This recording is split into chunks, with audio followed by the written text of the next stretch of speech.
Two area first responders are pushing for changes in the state after both were diagnosed with post-traumatic stress disorder on the job and then denied workers' compensation benefits by their employers' insurance companies.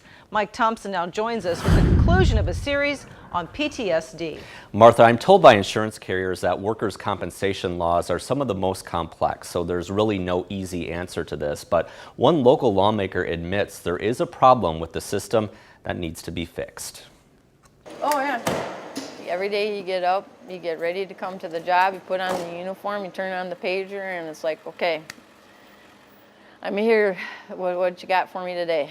Camp Douglas EMT Stephanie Forer-Harbridge and Onalaska police officer Jim Page 10-4 dedicate their lives to helping others. A shoulder, a hug, kind words. I've prayed with patients before. Sometimes that means putting their own lives on the line. I remember thinking all of these thoughts. Then I remember it switching to, oh my God, I'm going to have to shoot him. But when the lights and sirens fade, their inner struggles do not. The actual act of shooting him, pulling the trigger, doesn't bother me. Never did. It's the aftermath that comes with it. I have lots of stories I can't talk about because I cry. And I used to not. Both Stephanie and Officer Page were diagnosed with post-traumatic stress disorder. We're so busy helping everybody, and then we kind of get lost in the whole shuffle. While it took a lot of courage to get help for their PTSD, they never expected what happened next. I felt like I got kicked in the gut. I felt like I didn't matter. They each received a letter from their employers' insurance companies denying them workers' compensation benefits for their PTSD. I was dumbstruck to find out that they could deny it. You know, that they could look at me and say, should have let them stab you. You'd have been okay. You know, it just isn't right. If you got hit by a car, if you got stabbed, if you got a broken arm, if you got hurt on the job, yeah, we'll fix it. But if it's something that you have mentally wrong, we're not doing anything about it because you should expect it. That's the wrong answer to me. Under Wisconsin law, a non-traumatic mental injury must have resulted from a situation of greater dimensions than the day-to-day emotional strain and tension which all employees must experience. Both insurance companies said their PTSD didn't fall within that criteria. And Stephanie even received a letter from the state that says, because workers' comp is written as an act in Wisconsin and not an insurance law, the state's insurance commissioner has no authority to determine coverage eligibility. So basically it means it's left up to the insurance companies. If you look at the letter of the law, there's no reason I should have been denied. There's no reason almost everybody that applies for this should be denied.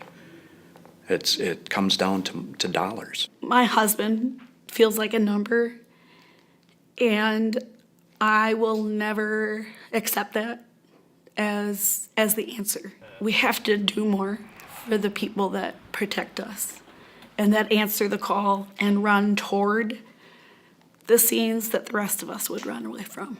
Well, there's a problem. There's a problem. State Representative Chris Dano of Trempealeau is a former Onalaska police officer himself and considers Jim Page a friend. Were you surprised when you heard that he was denied workers' comp? I was. This is not some new diagnosis. It's a standard diagnosis for a lot of people that have been under critical incident stress. So that was surprising to me and very frustrating. Stephanie and Officer Page say the state and lawmakers need to start listening. One more person committing suicide in this position is too many. There needs to be stricter guidelines on what can and cannot be denied by insurance companies. I will be blunt. If circumstances been a little bit different, I would have been prepared to move ahead with some legislation if necessary, but considering the current control of the legislature, I didn't see an opportunity to really get it moving forward. I think we could have the discussion, and that's something to talk about. It's not about Democrats or Republicans. It's about lives. It's about the people that are out there to save other people that need help. Neither Stephanie nor Officer Page filed an appeal with the state's Department of Workforce Development, which oversees the Workers' Compensation Act. They both say it was just too overwhelming dealing with their PTSD at the time and everything that comes along with it. But Representative Dano says an appeal could possibly help move legislation to the table. If there's no appeal, the state oversight folks don't hear it. And so that basically it's then the decision of the insurance company, and there's nobody that's going to step in and say, no, you are wrong, and that this should be the precedent, and you should be covering PTSD. 307 and 10-8.